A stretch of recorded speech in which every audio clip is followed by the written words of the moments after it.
Oh, we are live. My favorite part. We get to go live. The first thing we get to do. Yo, yo. Here we are.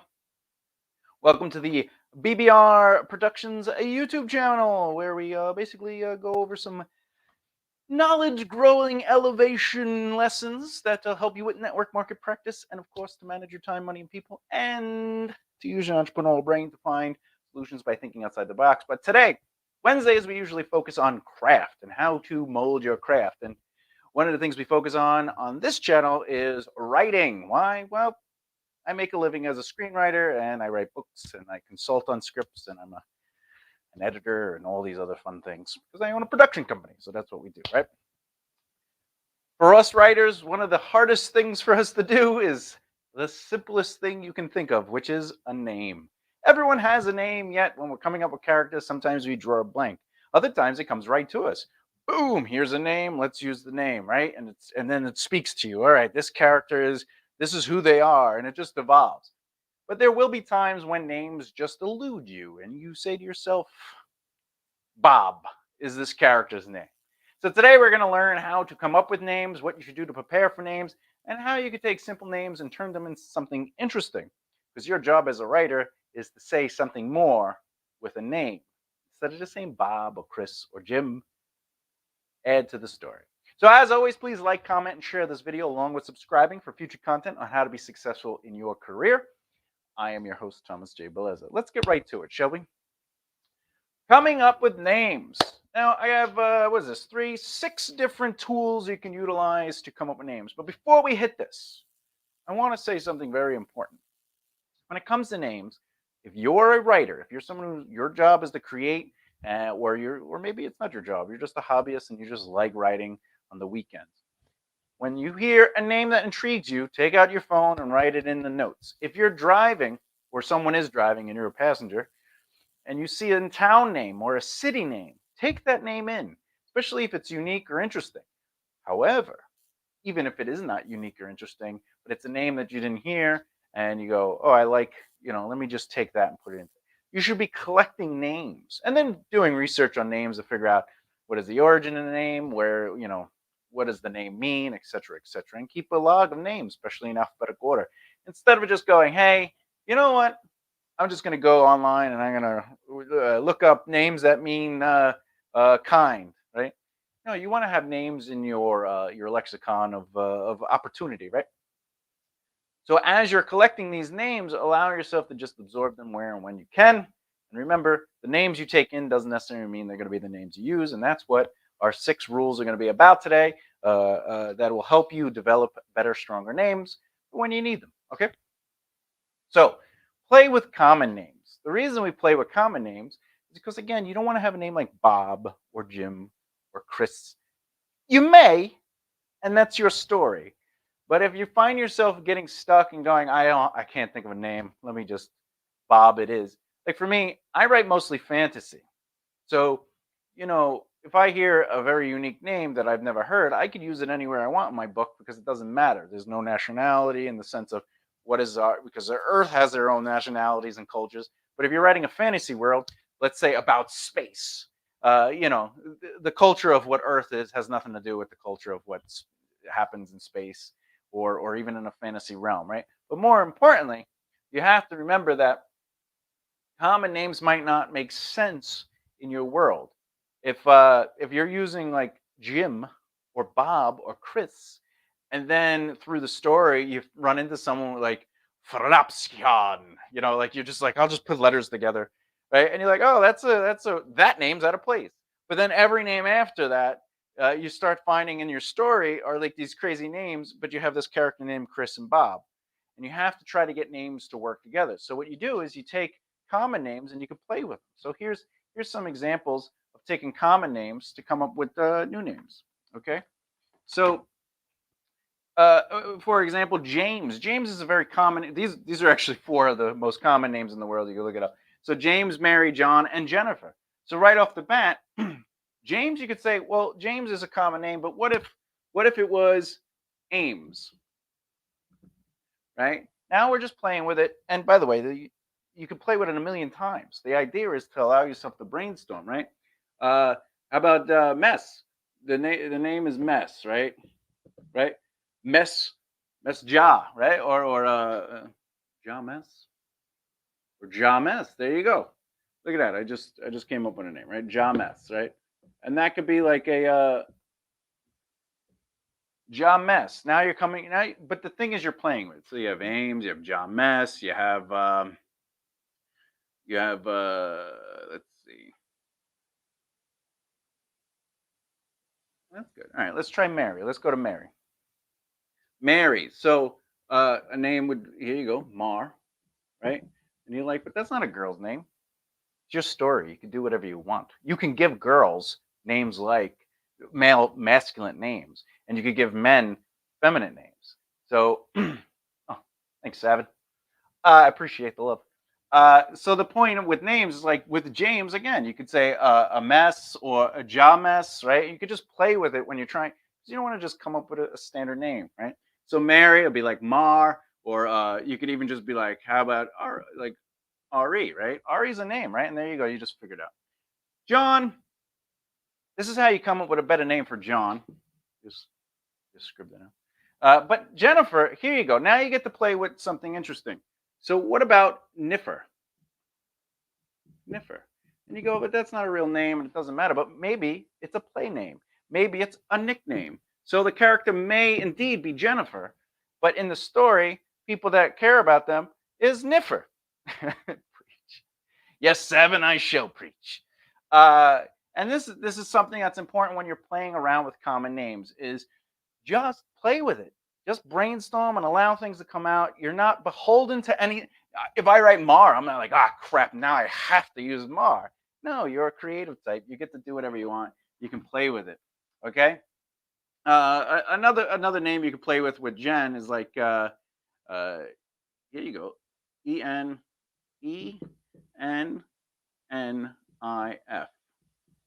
right? Enif. There you go. That could be some, magical name. Oh, Enif from the Far East corners, or Enif from Mars, whatever. All right. Another thing you can do, another tool that should be in your arsenal, is breaking down names. So city and town names. When you see a really good city and town name, sometimes you don't want to go with it like Riverside, right? You could, don't get me wrong, you could be like, Riverside is their last name, right? And you know what? I like the name so much that people just call the character by Riverside. Yo, what's up, Riverside? And by the way, Riverside could be a male or female last name, right? It doesn't matter. So it could be the captain of the police precinct. Their name is Riverside. Captain Riverside, I need to talk to you. Yeah, what's up, right? And but again, just like we did with the common names, you could get rid of the R, and now it's Iver, right? And then you can get rid of side, so they're Iver. So you can play with names. You're not stuck with the names, but allow names to really formulate something. Another thing is like Burlington, right? Burlington. You could say, let's say, ooh, Ington, right? That could be a last name, Ington. Christopher Ington. There you go. Now you got a whole name. You could even make that a first name because, again, if you're doing fantasy, it doesn't matter. Ington from Jupiter. Stay away from them. They're kind of gassy. Hey-o. Okay. All right. And another name is Scranton, right? But look, Scran. You can just call him Scran. Get rid of the ton, or you could call him Scrant. And now that's a nickname. Hey, look, it's Scrant. And maybe it has a feel to it. So you start creating a character, Scrant. Maybe they get picked on a lot. Maybe they're not really taken seriously. Maybe they're whatever. You could go the other way, Scrant, but it's a big guy or a strong character, and people are like, it's Scrant, and it's just a play on the words, right? Duncan Cannon, right? So, isn't it Dunca, right? Non, right? So there you go. We just made a first and last name, Dunca, and then the last name is Non. So there's names all out there that you can play with, but the idea is that this just gets you thinking. These options just get you thinking. They're not names you have to use. They're just names that allow your brain to start working. Which brings us to the next point. Words say a lot, right? So if you pick a name have the name have meaning, have power to it. So words say a lot, right? So here we go. Arafrin, right? The name means anger. So maybe it's a character that's always angry. Maybe it's a character that's short fused. So you go, you know what?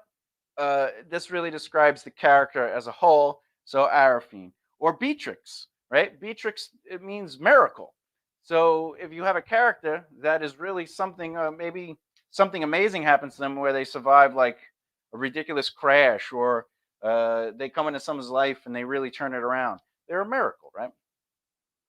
And that's the idea, is your name should have meaning, because again, if it's Chris or Bob or Jim or Sarah, it doesn't necessarily mean that's adding any value to the story. And you're a storyteller, you're a writer, you're a creator, and names should have value.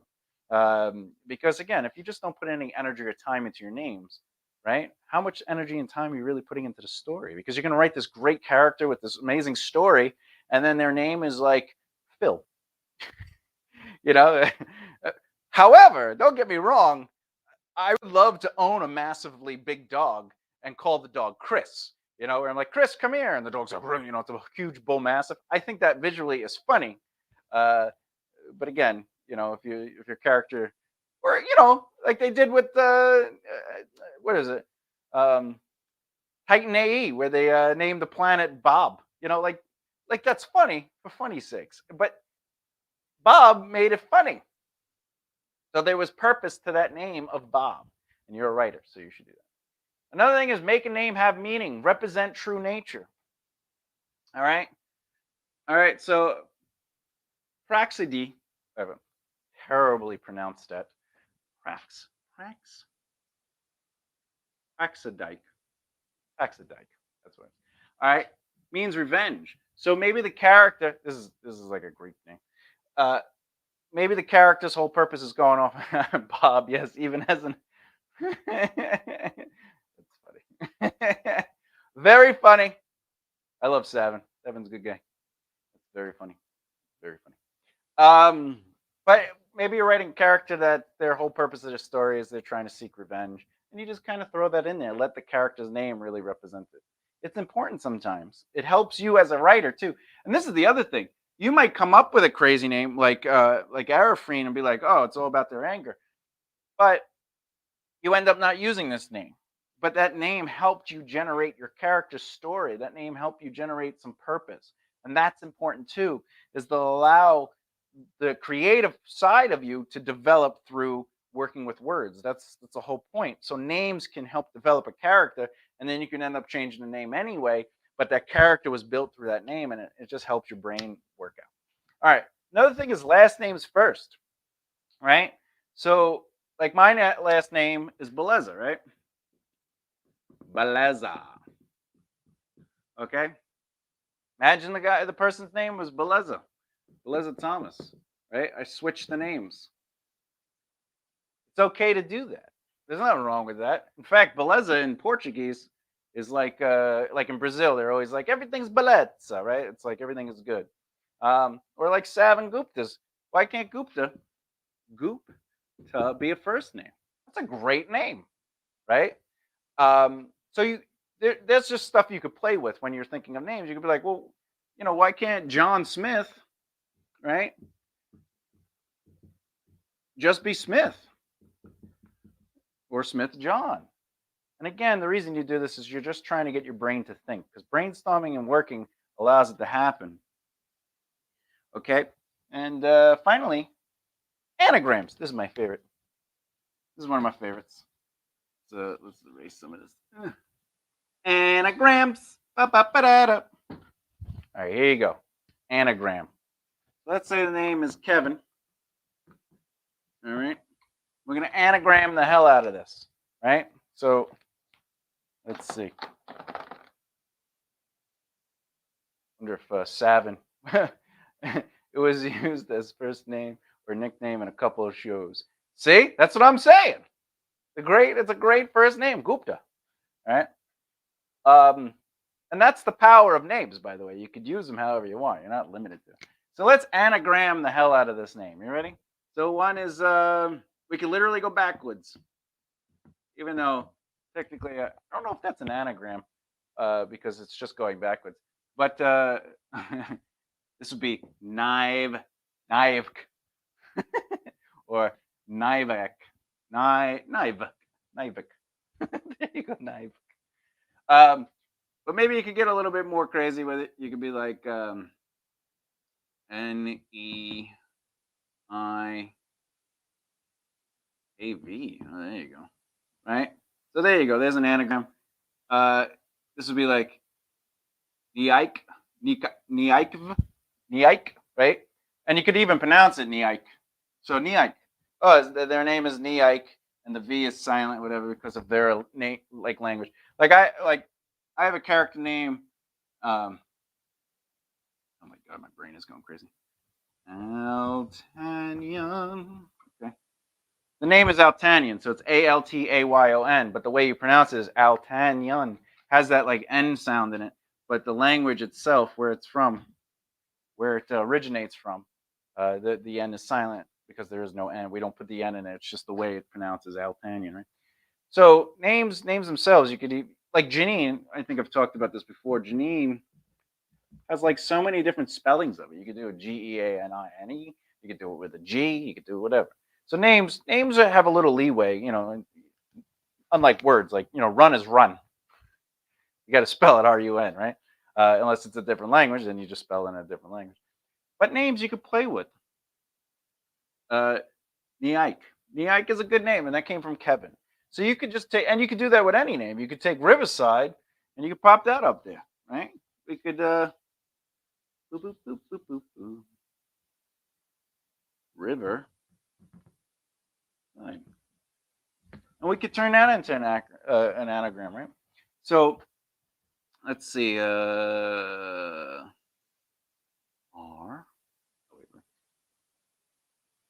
Let's do D.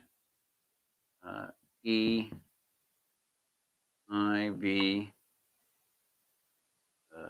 D. E. I. V. E. R. S. R. There you go. The Ivor, sir. The Ivor, sir.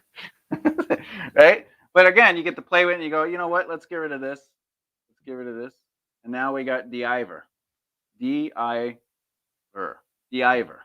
So that came from Riverside. The Ivor. The Ivor Riverside. Or Ever. There we go. There you go. Perfect. For the people watching on Twitch and YouTube. Ever. By the way, going back, Savan Gupta, when I said the Gupta thing, he was talking about how they actually use the name for a nickname and a first name. So there you go. His real name is Savan Gupta, and he did the tool. He used the tool to create a name. Anyway, so there you go. There you go. I hope this helps. I hope this gets your brain thinking. And these tools are not absolutions. Again, when you come up with James, when you come up with that, you're not stuck with it. It's just play with the names. You could even take James and use all the tools. You could go through. You could play with. You could cut it in half. You can move letters around. Mesja, right? So you could MESJA, Mesja, right? Or Majes, anagram that stuff. The point is, as a storyteller, allow your names to say more than just the placeholder. There's a running joke for a lot of the people I work with when it comes to writing. Everybody's Richard. Males, females, everybody's Richard when we're just coming up with placeholders. We're like, it'd be a great character.